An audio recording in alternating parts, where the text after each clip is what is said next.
breaking news, the Secret Service tonight investigating an incident with Trump's motorcade. We are learning it appears an object was thrown at the vehicles today.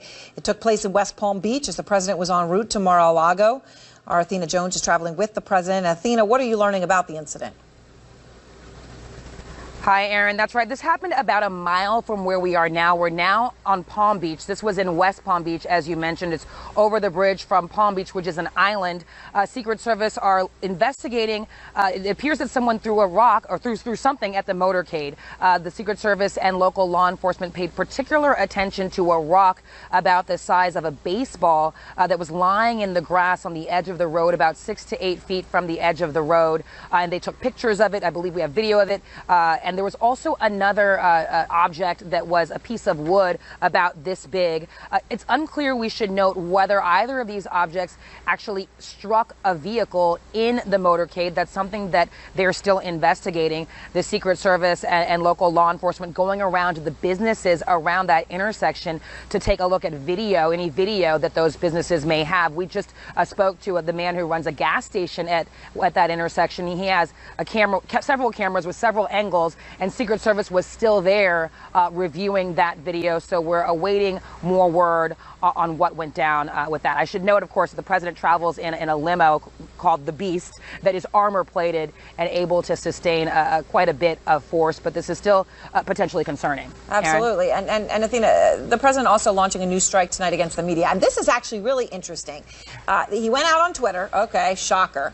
Tweeted, but then he deleted his tweet. That's unusual. Then he edited it and he sent out a new tweet, and all of this seems to be about one word.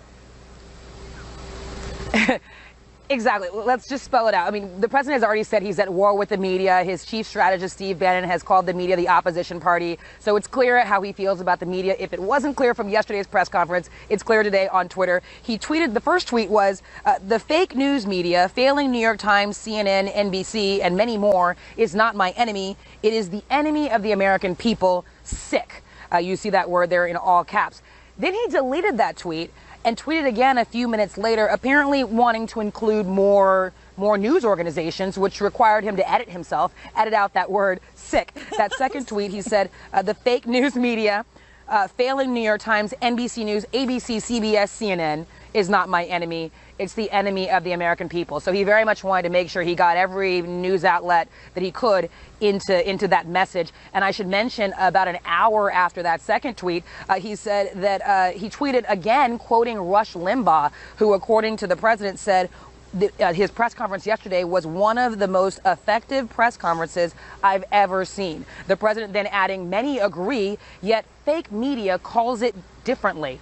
Dishonest. I would expect we'll hear more of that kind of language at tomorrow's rally. Aaron? All right. Yes, that's right. He's got that big rally. Athena, thank you very much. Out front now, Kayleigh McEnany, contributor for The Hill, Keith Boykin, former Clinton White House aide, and Nia Malika Henderson, our senior political reporter. Kayleigh, I'm sure the Washington Post is shocked and happy to be left off of that tweet. But in all seriousness, you know, he's having a great day, Kayleigh, right? He has all these headlines about chaos and turmoil, which, as I pointed out at the top of this show, those are true headlines. But the headlines about the stock market and the economy doing well are also true. He had this big moment at Boeing. He has all this. And then what does he do? He goes off on Twitter about the fake news media and you know, and then he had to drop the word sick, which I'm sure was heartbreaking for him because he had to add in more news organizations. Okay, Kayleigh, seriously, though, why not capitalize on the fact that he had a good day at Boeing? He looked presidential. Everything was going his way. Sure. Well, look, at least we can appreciate that he's an equal opportunity critic of the media by including more news organizations. But look, you know, I think the media views an attack on the media in an apoplectic kind of negative manner, and I would fully expect that. You know, it's a personal attack on the media. But I think the public at large views the media with a lot of suspicion. The media has its lowest Gallup approval rating in recorded history. So I think when he attacks the media, he highlights the coverage, he encourages viewers to view the media and their coverage with a discerning eye, particularly when there are gaps in the facts, like, for instance, over the Flynn transcript, and you have left-wing commentators inserting speculation, wild speculation. So I think when he calls out the media, it encourages the public to scrutinize the coverage, to scrutinize the press, and it is a win. It supplements his broader economic message with another message that I think is equally as important. Of course, Keith, while Kayleigh may have some points there, I have to say, Kayleigh, I will disagree with you on one crucial thing. The enemy of the American people is something that would bring down an institution and a part of our country that makes our country great. So trying to say the media is the enemy of the American people, about that. Yeah. I mean, that is deeply concerning to me. But Keith, what is your view on the effectiveness of this? As Kayleigh points out, to a lot of people who like Donald Trump, this is what they want to hear. This is effective. It is what the supporters of Trump want to hear, but it's not what the American people want to hear. It's not effective. It stepped on his message today at Boeing. He has no message discipline. He did the same thing last year at the convention on the Benghazi day. He stepped on that message with his Fox News interview. This guy is unhinged, and he can't stay focused. The problem is his job now as president is to unite the country, and he has done nothing, not one thing since the election to unite the country. He's still attacking the media. He's attacking celebrities. He's attacking everybody except Vladimir Putin, by the way. And this is supposed to be the time when the presidents have their highest approval ratings. Kayleigh talked about Gallup approval ratings. Well, Donald Trump has the lowest Gallup approval rating for any president at this time in history. That's not a good start, and it's entirely his fault. The campaign is over. It's time for him to start acting presidential, and I don't think he's capable of doing it. Nia? But Keith, to say he's... Go ahead. No, I mean, I think on the one hand, it does bind his supporters together. This is what they want to hear. This is what they're used to hearing. Donald Trump has to have a foil. It's Donald Trump and Fox News and Rush Limbaugh versus everybody. And so that's what we're saying. Yeah. But I do think his attacks on other institutions like the courts, that hasn't worked out very well for him. His attacks on the intelligence agencies, as he calls them, hasn't worked out very well for him. And as well, I think American presidents have used the idea of the freedom of the press as an argument for why America is an exceptional country. And this idea that Bannon has floated and that Trump clearly agrees with, that the media is an oppositional party, is not in keeping with that, I think, tradition that American presidents have used in terms of thinking about this country. So I do think it's dangerous in terms of taking away that argument. It's also just kind of silly and a waste of time. You know, CNN was here before Donald Trump was president. Will be here after. The New York Times, Washington Post, all of these great media outlets. So it's like at some point he sounds like a broken record, even as he tries to sort of amp up the rhetoric. I think it's just kind of like, what else you got, Donald Trump? I mean, Kayleigh, is there something to be said here for, look, Steve Bannon, I get it. He came from the opposition. This is how he sees the world, okay? I understand that. But Donald Trump obviously doesn't have political experience. So maybe he doesn't understand that the job of the media is to speak truth to power. That is our job. When you are in power, we are going to look, we are going to find, we are going to make sure. That is our job. He doesn't seem to get that. Yeah, Aaron, I agree with you entirely about the importance of a free press. It is crucial to a democratic society. There is no doubt about that. But I think what President Trump is frustrated with is, like, when Keith just said President Trump hasn't done one thing to unite the country. That is patently false. Yesterday, when the media was, very into Trump's press conference, rightfully so, it was a very big moment. They did so at the expense of actually what was a unity moment, having coal miners in the White House, rescinding regulations, helping this ailing industry. He's issuing an order on HBCUs, historically black colleges and universities. These are unifying acts, but left-wing commentators ignore them or disparage them or act as if they'd never happened. All right, we're going to leave it there for now. I thank all of you for tonight. Out front next, President Trump's third straight weekend at Mar-a-Lago. His adult son's opening a golf course in Dubai. And all of that, by the way, a lot of it's on your bill.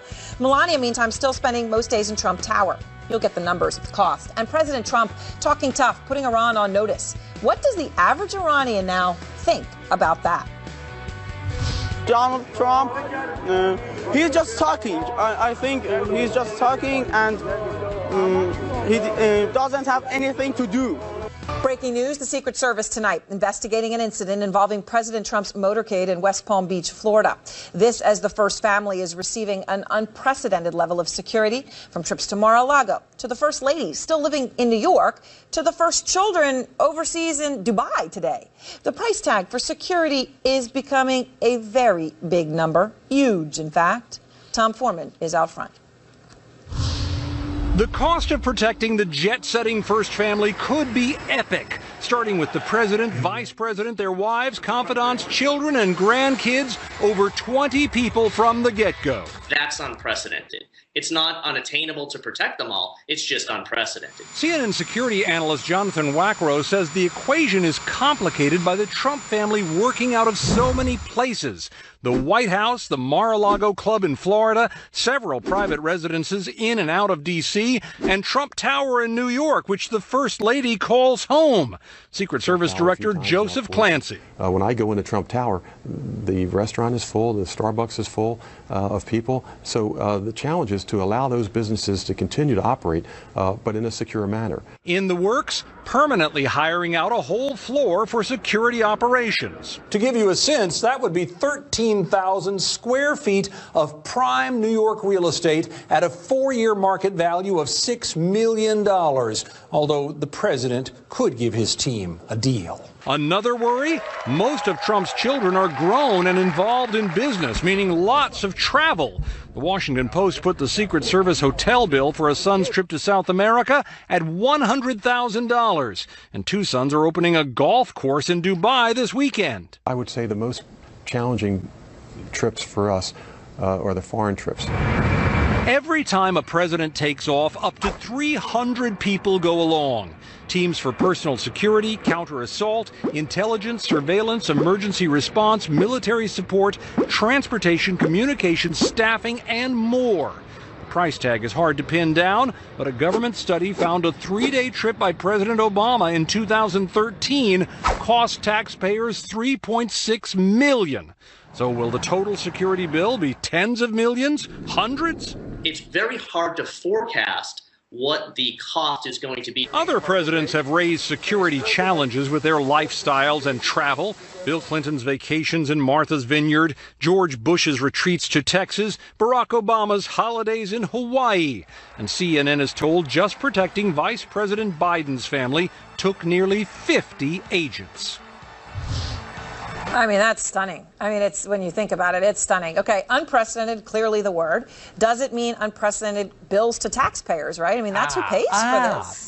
Well, that depends on what kind of pattern they settle into over the long run. This could be a lot more than Barack Obama, but not necessarily. If they settle down and they just deal with New York and D.C. and Mar-a-Lago mainly, then that may not matter so much, because you remember President Obama, he made various trips across the country, all of which cost a lot of money out there. The bottom line is President Trump is not doing anything wrong. These are just the challenges in the modern world of guarding a president, and those challenges can be very expensive. All right. Thank you very much, Tom Foreman. And next, Jeannie Most on Saturday Night Live giving new meaning to the bully pulpit, and anti-Americanism in Iran intensifying since the election of Donald Trump. We are ready to fight, all of us. New tonight, a stern warning from Iran to President Trump. The president's controversial travel ban has sparked outrage, anger that we are now seeing play out firsthand. Frederick Pleiken is out front from Iran. Death to Donald Trump, death to America, these protesters chanted at the recent Iranian Revolutionary Day in Tehran. On top of the usual anti-American chants and posters, many depicting the new president. We are ready to fight, all of us, from the child, from the baby, to the oldest one in Iran. Some 3 weeks into Donald Trump's presidency, the anti-American rhetoric and criticism is intensifying. Iran's President Hassan Rouhani mocking Trump, calling him a political newcomer after the U.S. hit Iran with fresh sanctions following a ballistic missile test Tehran conducted in late January. President Trump saying Iran's leadership, quote, needs to be careful, and that all options, including military action, are on the table. Donald Trump, he's just talking. I think he's just talking, and he doesn't have anything to do, and he can't do anything. As pictures of Trump and Israel's Prime Minister Benjamin Netanyahu broadcast around the world, Iranian officials are balking, with one top official attacking Israel's influence on the Trump administration. We think the decisions in the early stages of the Trump administration are influenced by delusion and propaganda, he said, like the Israeli lobby, which is determined to damage the recent nuclear agreement. While Iran continues to taunt the U.S., posters like this one mocking American sailors who were captured by the Revolutionary Guard Navy last year now popping up in Tehran. There's also this, posters thanking Americans protesting President Trump's travel ban.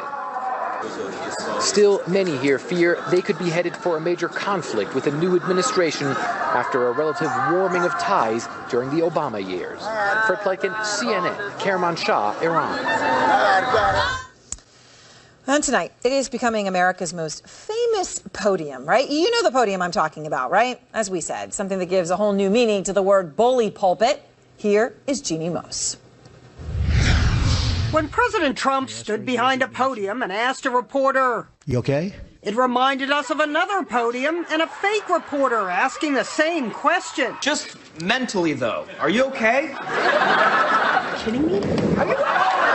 Melissa McCarthy, as Press Secretary Sean Spicer drove her SNL podium into immortality, the world's most famous motorized podium. So did you have to teach Melissa McCarthy how to drive a podium? We did. It was a lot of fun. SNL gave this small Pennsylvania company, Monkey Boys Productions, less than 48 hours to create the podium.